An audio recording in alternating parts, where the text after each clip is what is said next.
Usama bin Laden کے بیٹے ہیں حمزہ بن لادن، جو اب القاعدہ کی سربراہی کر رہے ہیں۔ ٹرانس اٹلانٹک انٹیلیجنس کنسورشیم کہتے ہیں TIC، اس نے ایسی تصاویر اور ویڈیوز حاصل کی ہیں افغانستان سے جن میں حمزہ بن لادن افغانستان میں نظر آئے ہیں۔ غزنی کے علاقے میں 4 ٹاؤن بنائے ہیں افغان طالبان نے، 4 نئے ٹاؤن، جہاں TTP، القاعدہ ان سب لوگوں کو بسایا ہے۔ لیکن پچھلے 2 دن سے اس ٹاؤن کے اوپر غزنی میں ڈرونز پھر رہے ہیں۔ تمام موبائل فون بنانے والی کمپنیاں جب موبائل فون بیچیں تو یہ ایپ اس میں ہونی چاہیے۔ جیسے بہت شور مچا ہے اس کے اوپر، تو انہوں نے کہا جی یہ حکومت ہر موبائل فون کی مانیٹرنگ کرنا چاہتی ہے، ہر ایک کی اسپائنگ کرنا چاہتی ہے۔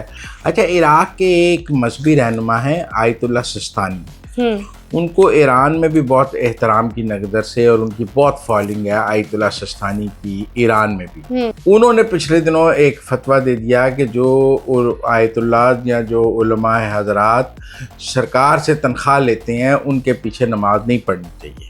اس سے پہلے بھی ہم نے دیکھا ہے کہ بھارت جو ہے وہ ڈیجیٹل میڈیا پر پابندیاں لگاتا ہے۔ آپ دیکھیں مختلف جو کشمیر کی آزادی سے ریلیٹڈ اور باقی ٹویٹر اکاؤنٹس وہ ٹویٹر سے بند کراتا ہے۔ سارے پاکستانی صحافیوں کے ٹویٹر اکاؤنٹس یوٹیوب وغیرہ انڈیا میں نہیں دیکھے جا سکتے۔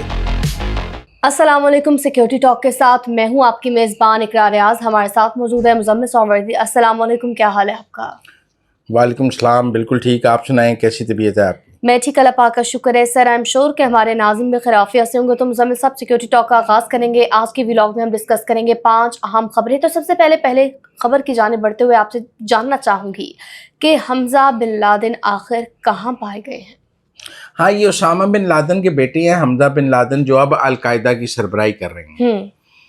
ان کی موجودگی افغانستان میں پائی گئی ہے۔ امریکہ، یورپ، کینیڈا اور آسٹریلیا کی جو انسداد دہشت گردی کے ماہرین ہیں اور انٹیلیجنس ایجنسیوں کے سابق افسران پر جو مشتمل ایک تھنک ٹینک ہے جس کو ٹرانس اٹلانٹک انٹیلیجنس کنسورشیم کہتے ہیں TIC، اس نے ایسی تصاویر اور ویڈیوز حاصل کی ہیں افغانستان سے جن میں حمزہ بن لادن افغانستان میں نظر آئے ہیں۔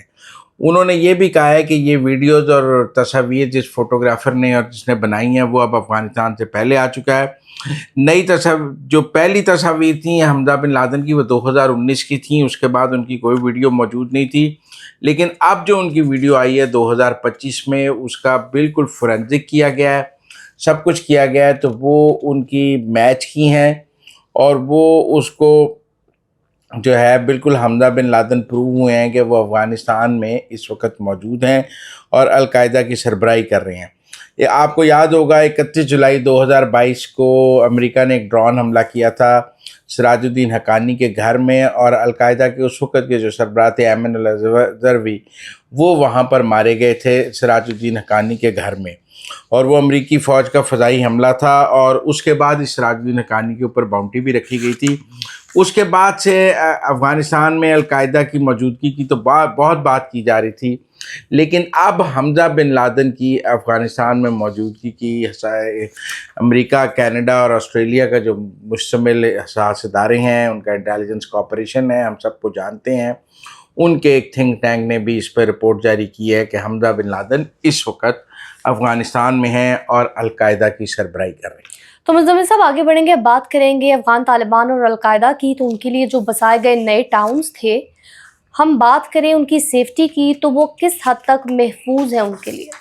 دیکھیں، یہ غزنی کے علاقے میں 4 ٹاؤن بنائے ہیں افغان طالبان نے، 4 نئے ٹاؤن بنائے ہیں جہاں TTP، القاعدہ ان سب لوگوں کو بسایا ہے، اور ان کو بڑا محفوظ قلعہ ٹائپ ٹاؤنز بنائے گئے ہیں، اور یہ سارے جنگجو اور یہ ان کے جو افغان طالبان کے اسٹریٹجک ایسٹس ہیں، ان میں TTP کے بھی لوگ ہیں، ان سب کو گھر وہاں پہ دیے گئے ہیں، سرکار نے گھر بنا کے دیے ہیں، ان کی فیملیز رہ رہی ہیں، وہ لوگ رہ رہے ہیں۔ تو یہ 4 ٹاؤنز ہیں، ہر تنظیم کا ایک ٹاؤن ہے۔ لیکن پچھلے 2 دن سے اس ٹاؤن کے اوپر غزنی میں ڈرونز پھر رہے ہیں، اور غزنی کے شہریوں نے اس بات کی تصدیق کی ہے کہ غزنی کے اوپر مسلسل ڈرونز جو ہیں وہ اسپائنگ کر رہے ہیں، اور یہ ڈرونز کس ملک کے اڑ رہے ہیں یہ تو تصدیق نہیں ہوئی کہ امریکہ کے ڈرونز ہیں، پاکستان کے ڈرونز ہیں یا کسی اور ملک کے ڈرونز ہیں، لیکن ٹیکنیکلی غزنی کے اوپر بہت سارے ڈرونز دیکھے گئے ہیں، اور وہ ڈرون ان 4 ٹاؤنز کے اوپر ہی پھر رہے ہیں جہاں پہ پاکستان کو شک ہے کہ TTP والوں کو رکھا ہے, القاعدہ امریکہ کو شک ہے کہ القاعدہ والوں کو رکھا ہے. یہ کوآرڈینیٹڈ ایفرٹ بھی ہو سکتی ہے, لیکن غزنی کے اوپر ڈرونز کی جو ہے وہ بڑی تعداد میں جو اڑنے کی اور نظر آنے کی غزنی کے شہریوں نے شکایت کی ہے. لیکن چونکہ افغانستان کے پاس ڈرون گرانے کا کوئی نظام نہیں ہے, یہ ڈرون اڑ رہے ہیں غزنی کے اوپر, یہ نئی پیش رفت ہے. ایک حمزہ بن لادن کی افغانستان میں موجودگی نئی پیش رفت ہے, اور دوسرا یہ جو 4 ٹاؤن انہوں نے ان سب کے لیے غزنی میں بنائے تھے ان کے اوپر ڈرونز پھر رہے ہیں, یہ بھی ایک پیش رفت ہے. دونوں کو اکٹھے دیکھنا چاہیے. تو مزمل صاحب, افغانستان سے اڑنے والے ڈرونز نے 5 چینی شہریوں کو ہلاک کیا تھا, تو تاجکستان اس پر کیا کر رہا ہے؟ کیا کوئی پیش رفت سامنے آئی؟ دیکھیں 20 ملکوں کا ایک اتحاد ہے سینٹرل ایشیا کے, روس کے ساتھ سے جو علیحدہ ہوئے تھے باہمی, جیسے نیٹو ہے نا ویسے یہ سینٹرل ایشین سٹیٹس کا بھی آپس میں ہے. تاجکستان نے اس اتحاد میں اب روس کو کہا ہے کہ روسی فوجیں تاجکستان اور افغانستان کے بارڈر پہ آ جائیں. اچھا, یہ ایک بڑی ڈیولپمنٹ ہے کہ اب جو تاجکستان ہے وہ رشین فوجوں کو اپنی حفاظت کے لیے افغان بارڈر پہ تعینات کرانا چاہتا ہے اس معاہدے کے تحت جو ان 20 ملکوں کا روس کے ساتھ ہے. اور یہ جو افغانستان اور تاجکستان کے درمیان بھی 1344 کلومیٹر لمبی سرحد ہے, اور تاجکستان اور روس کے درمیان ہونے والے مذاکرات کے بعد جو ان کی اجتماعی سلامتی کا معاہدہ ہے نا CSTO جس کو کہتے ہیں, جس میں روس ہے, بیلاروس ہے, آرمینیا ہے, قازقستان ہے, کرغستان ہے, تاجکستان ہے, اس طرح 20 ملک ہیں. اس کے تحت اب تاجکستان نے روس کو یہ کہا ہے کہ آپ ہمارا جو افغانستان والا بارڈر ہے وہ رشین فورسز گارڈ کریں. یہ بھی افغان طالبان کے لیے ایک مشکل ہوگی کہ روسی فوجیں ان کی بالکل سرحد پہ آ جائیں گی تاجکستان کے بارڈر پر. تو مزمل صاحب, ایران کی اگر ہم بات کریں تو ایران میں پھر سے سیاسی ہلچل کے اشارے جو مل رہے ہیں, تو اصل بات کیا ہے, کیا ہو رہا ہے؟ اچھا, عراق کے ایک مذہبی رہنما ہیں آیت اللہ سستانی, ان کو ایران میں بھی بہت احترام کی نظر سے اور ان کی بہت فالوئنگ ہے آیت اللہ سستانی کی ایران میں بھی. ویسے تو وہاں آیت اللہ خامنائی ہیں, لیکن آیت اللہ سستانی جو ہیں وہ عراق میں ہوتے ہیں اور ایران میں ان کی بہت فالوئنگ ہے, ان کو بہت سنا جاتا ہے, مانا جاتا ہے. انہوں نے پچھلے دنوں ایک فتویٰ دے دیا کہ جو آیت اللہ یا جو علماء حضرات سرکار سے تنخواہ لیتے ہیں ان کے پیچھے نماز نہیں پڑھنی چاہیے.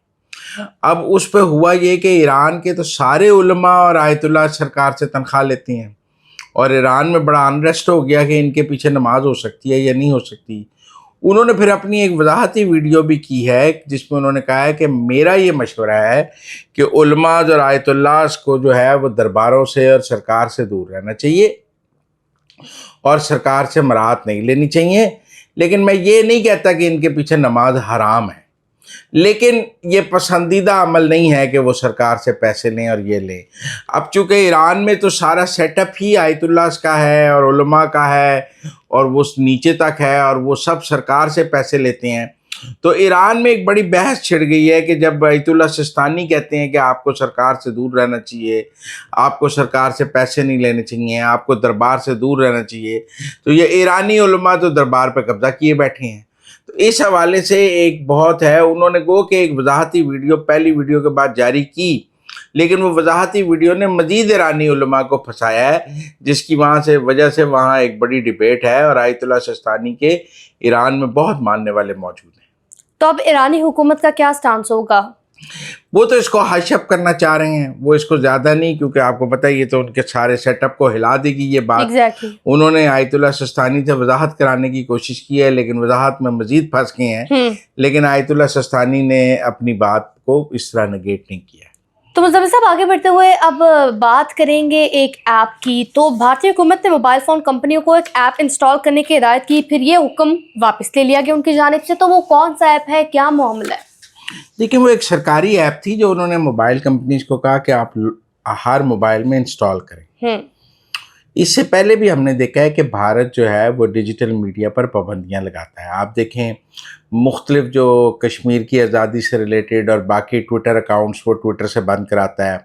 سارے پاکستانی صحافیوں کے ٹویٹر اکاؤنٹس یوٹیوب وغیرہ انڈیا میں نہیں دیکھے جا سکتے, انہوں نے سینسر لگایا ہوا ہے. اس سے جبکہ انڈین صحافیوں کے پاکستان میں تو دیکھے جا سکتے ہیں, اور